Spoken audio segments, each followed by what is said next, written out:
ओम श्री परमात्मने नमः। ओम नमो भगवते वासुदेवाय। ओम श्री कृष्णाय नमो नमः। जेठ मास महात्म्य अध्याय 17 की पावन कथा में हम आज सुनेंगे एकादशी व्रत का वर्णन। स्कंद जी ऋषियों से कहने लगे कि हे ऋषियों, श्री व्यास जी राजा युधिष्ठिर से कहते हैं कि हे नृपश्रेष्ठ, ज्येष्ठ माह के शुक्ल पक्ष में एकादशी का व्रत होता है। उस दिन मनुष्य निर्जल उपवास करके शर्करा के सहित जल में पूर्ण घट का दान करते हैं। यह दान श्रेष्ठ ब्राह्मणों को देने वाला मनुष्य विष्णु लोक में जाकर आनंद भोगता है। युधिष्ठिर वेदव्यास जी से बोले, हे द्वैपायन, मैंने मानव धर्म और वैदिक धर्म को सुना है, पर आप कृपा करके वैष्णव धर्म को मुझसे कहिए। तब व्यास जी युधिष्ठिर से बोले कि हे राजन, आपने मानव धर्म और वैष्णव धर्म को सुना है। वे सब कलयुग में अशक्य अर्थात शक्ति से असाध्य हैं। इसलिए सुख से करने योग्य थोड़ा खर्च, अल्प कलेश महान फलदायक हैं। हे राजन, समस्त पुराणों का जो सारभूत है वह मैं तुमसे कहता हूँ। हे राजन, दोनों पक्ष की एकादशियों को भोजन नहीं करना चाहिए। जो भी प्राणी एकादशी को भोजन नहीं करता है वह नरक में नहीं जाता। व्यास जी के इस प्रकार के वचनों को सुनकर भीमसेन जी कांप कर तथा भयभीत होकर बोले कि हे पितामह, मैं असमर्थ हूँ। इस उपवास के विषय में मैं क्या करूँ? महाफलदायक एक ही व्रत मुझसे आप कहिए। सब एकादशियों का व्रत मैं नहीं कर सकता हूँ। यह सुनकर व्यास जी उससे बोले कि हे भीमसेन, वृष या मिथुन के सूर्य में होने से ज्येष्ठ माह के शुक्ल पक्ष की जो एकादशी होती है, उस दिन प्रतन पूर्वक जल रहित उपवास करना चाहिए। स्नान और आचमन के जल को छोड़कर विद्वान पुरुष अन्न और जल का ग्रहण न करें, अन्यथा जल का ग्रहण करने से व्रत भंग हो जाता है। जो भी विद्वान पुरुष सूर्योदय से सूर्योदय तक जल का त्याग करें तो बिना प्रयास के एकादशी के व्रत का श्रेष्ठ फल उनको मिलता है। फिर द्वादशी को प्रातःकाल स्नान करें और ब्राह्मणों को विधि पूर्वक जल और स्वर्ण का दान देवें। इस प्रकार जितेंद्रिय कृत्य कृत्य होकर ब्राह्मणों के साथ भोजन करें। इस प्रकार से इस व्रत को करने से जो पुण्य होता है उसे मुझे जनार्दन भगवान ने कहा है।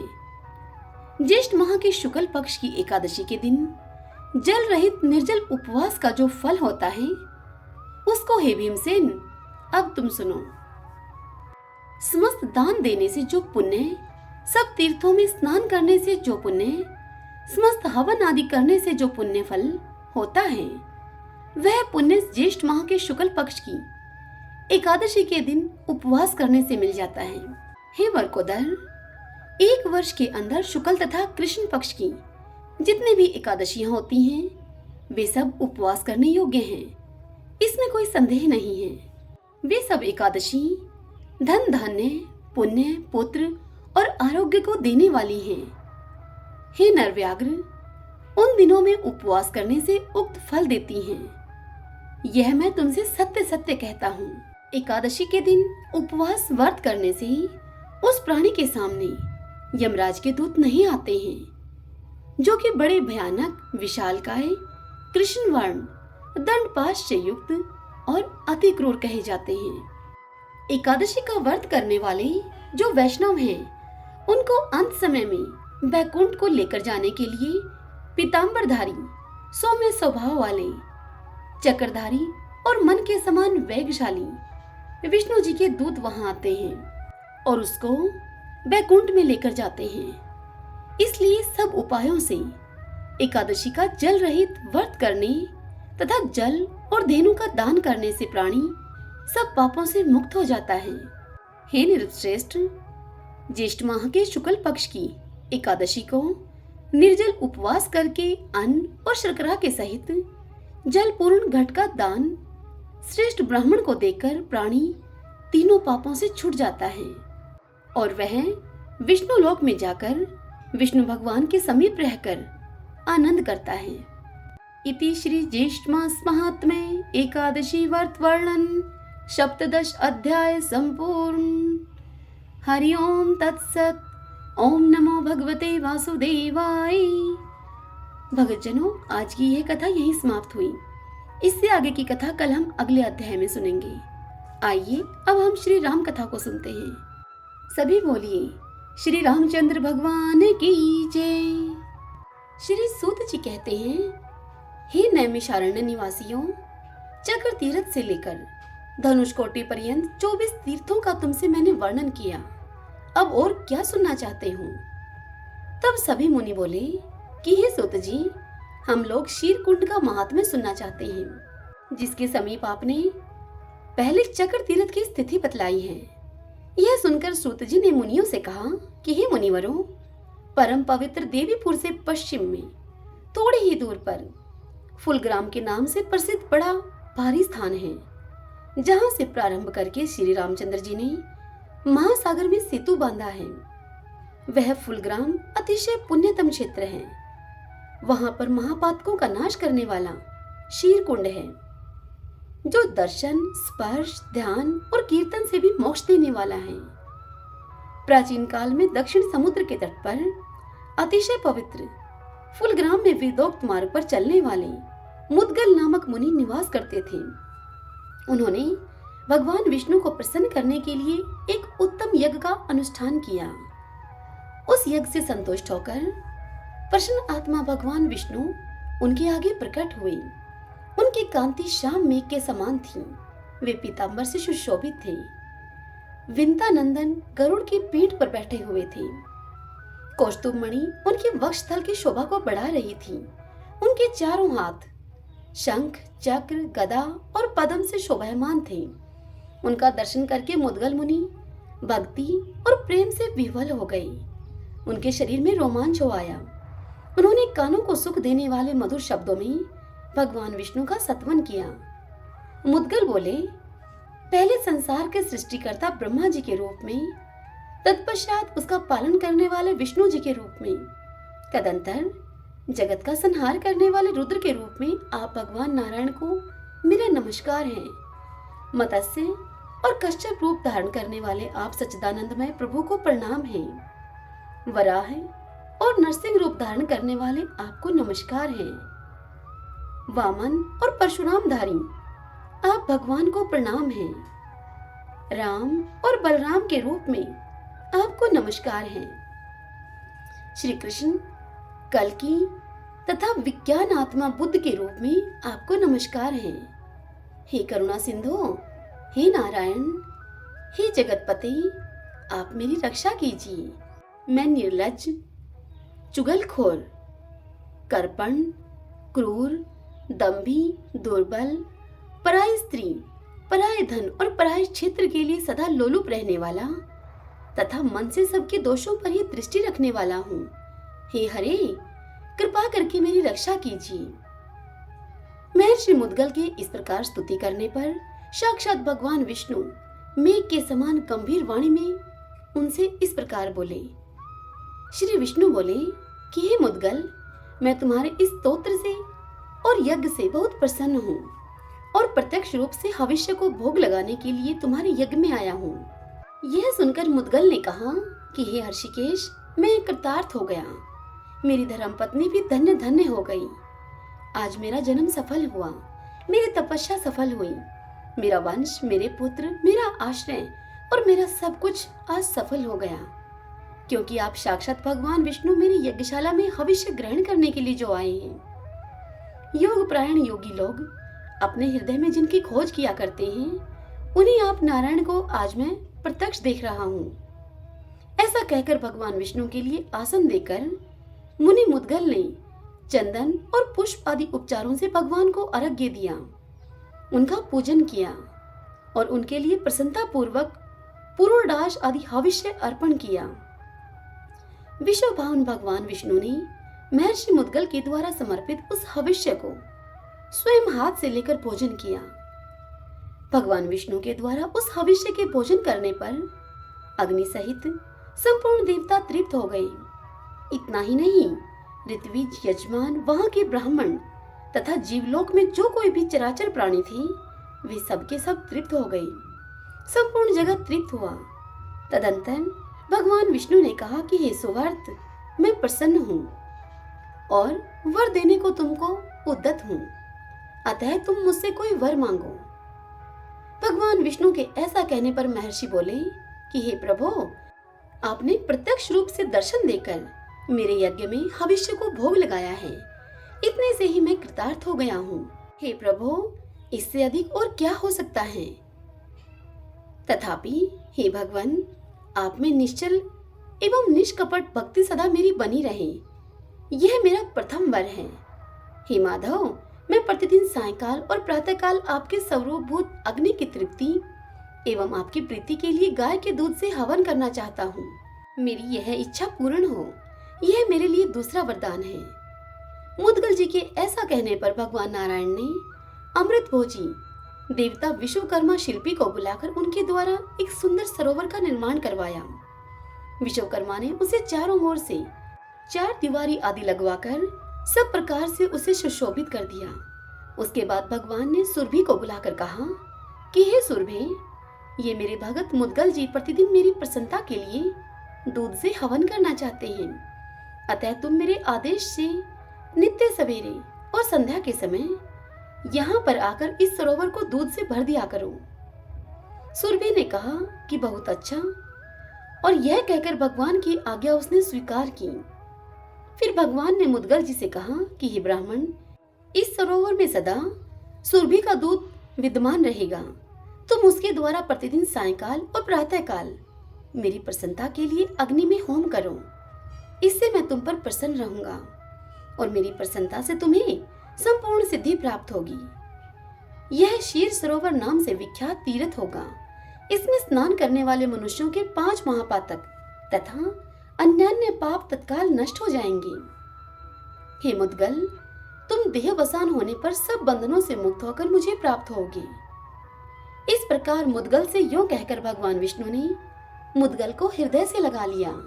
तत्पश्चात महर्षि मुद्गल ने भगवान को प्रणाम किया और भगवान वही अंतर्ध्यान हो गए।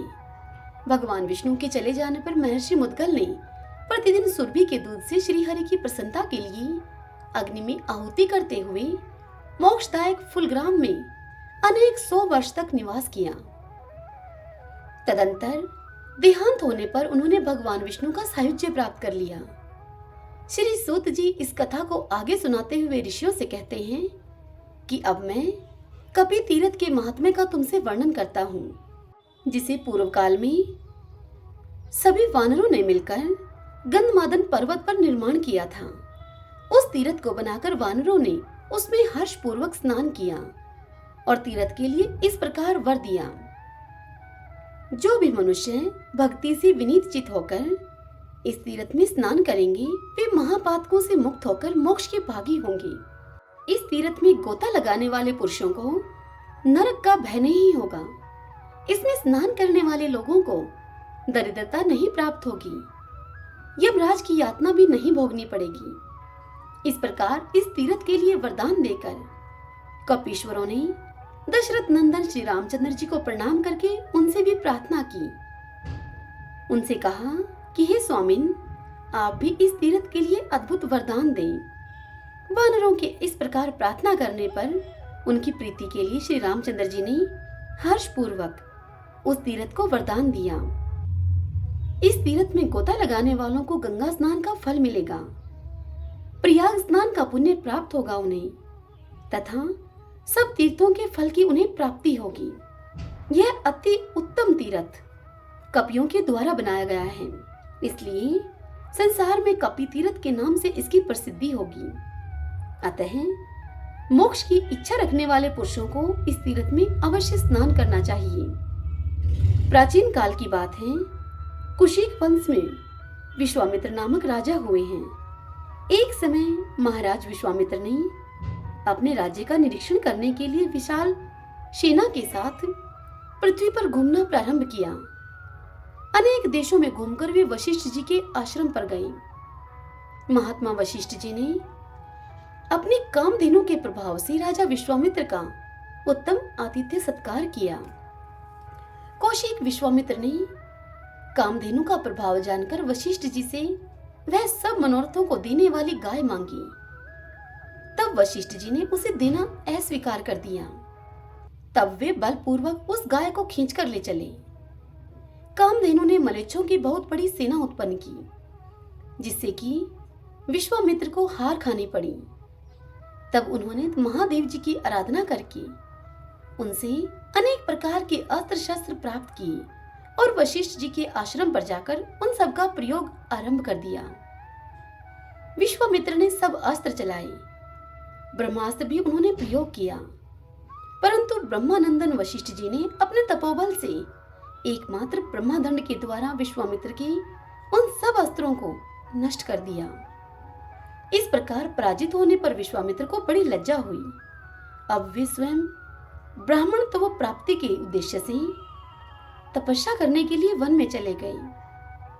उन्होंने उत्तर दिशा में जाकर हिमालय पर्वत पर कौशिकी नदी के पापनाशक पुण्यमय तट पर 1000 दिव्य वर्षों तक तपस्या की। निराहार और जितेंद्रिय रहकर अपने नेत्रों को बंद करके श्वास और क्रोध को जीतकर वे निश्चल भाव से खड़े रहे। तब इंद्र आदि देवताओं ने रंभा से कहा कि हे रंभे, तुम हिमालय पर्वत पर जाकर कौशिकी नदी के किनारे तपस्या करते हुए महामुनि विश्वामित्र को अपने हाव भावों से लुभाओ। जिस प्रकार उनकी तपस्या में विघ्न पड़े, तुम वैसा प्रयत्न करो। इंद्र के ऐसा कहने पर रंभा विश्वामित्र के आश्रम पर गई और मुनि के नेत्रों के सामने जाकर खड़ी होकर सुंदर रूप धारण करके अपनी मनोहर चेष्टाओं के द्वारा उनके मन को लुभाने लगी। इतने में ही मन में आनंद बढ़ाती हुई कोयल भी कूक उठी। पिकी का मधुर कलरव सुनकर और रंभा को वहां उपस्थित देखकर मुनिवर विश्वामित्र का हृदय संशय में पड़ गया। उन्होंने समझ लिया कि यह सारी करतूत इंद्र की है। तब उन तपोधन ने क्रोध में आकर रंभा को श्राप दिया और कहा कि हे रंभे, मैं क्रोध को जीतने की इच्छा रखता हूँ। अरे तू यहाँ विघ्न डालने के लिए आकर मेरे क्रोध को बढ़ा रही है, इसलिए तू यहाँ 10 लाख वर्षों तक शिला होकर पड़ी रहे। विश्वामित्र के इस प्रकार श्राप देने पर रंभा उनके आश्रम पर बहुत काल तक शिला होकर पड़ी रही। धर्मात्मा विश्वामित्र ने पुनः बड़ी भारी तपस्या करके वशिष्ठ के वचनों के द्वारा अनुमोदित तथा दूसरे क्षत्रियों के लिए दुर्लभ ब्राह्मणता को प्राप्त कर लिया और फिर उसी पवित्र आश्रम में अगस्त्य जी के प्रिय शिष्य श्वेत मुनि ने मोक्ष की इच्छा रखकर बड़ा भारी तप किया। दीर्घ काल तक तपस्या में लगे हुए मुनिवर श्वेत के आश्रम पर एक दिन कोई राक्षसी वहां आई। उस राक्षसी का नाम अंगारका था। उस भयानक राक्षसी ने मूत्र, रक्त और विष्ठा आदि के द्वारा उनके आश्रम को गंदा कर दिया था और अनेक उपद्रवों से उन्हें सताना आरंभ किया। तब श्वेत जी ने कुपित होकर विश्वामित्र जी के श्राप से शिला भाव को प्राप्त हुई रंभा को ही वायव्य अस्त्र से संयोजित करके उस राक्षसी के ऊपर फेंका। वह शिला वायव्य अस्त्र से प्रेरित होकर राक्षसी के ऊपर टूट पड़ी। राक्षसी उस शिला के भय से भाग चली। भागते भागते वह दक्षिण समुद्र के तट पर कपि तीर्थ के समीप जा पहुंची। भय से वह राक्षसी अत्यंत व्याकुल हो रही थी। वह शिला भी राक्षसी का पीछा करती हुई वहां तक गई और कपि तीर्थ में गोता लगाती हुई राक्षसी के ऊपर वह शिला गिर पड़ी। मस्तक पर शिला के आघात से राक्षसी वहीं पर मर गई। इधर कपि तीर्थ में स्नान करने से विश्वामित्र के श्राप को प्राप्त हुई वह शिला अपने शिला रूप को छोड़कर रंभा के रूप में परिणित हो गई। तत्पश्चात दिव्य वस्त्रों से सुशोभित होकर वह दिव्य विमान पर चढ़ी और बारंबार कपि तीर्थ के महात्म्य की प्रशंसा करती हुई अमरावती पुरी को चली गई। वह राक्षसी भी घृताची नामक अप्सरा थी, जो कि कपि तीर्थ में स्नान करके अपने स्वरूप को प्राप्त हुई। इस प्रकार अगस्त शिष्य श्वेत जी के प्रसाद से रंभा और घृताची कपि तीर्थ में स्नान करके शिलाभाव और राक्षसी रूप को त्याग कर अपने अपने स्वरूप को प्राप्त हो गई। इसलिए प्रथम पूर्वक कपि तीर्थ में स्नान करना चाहिए। हरिओम तत्सत। आज की यह कथा यहीं समाप्त हुई। कल हम इससे आगे की कथा का श्रवण करेंगे। सभी बोलिए विष्णु भगवान की जय। जय सिया राम।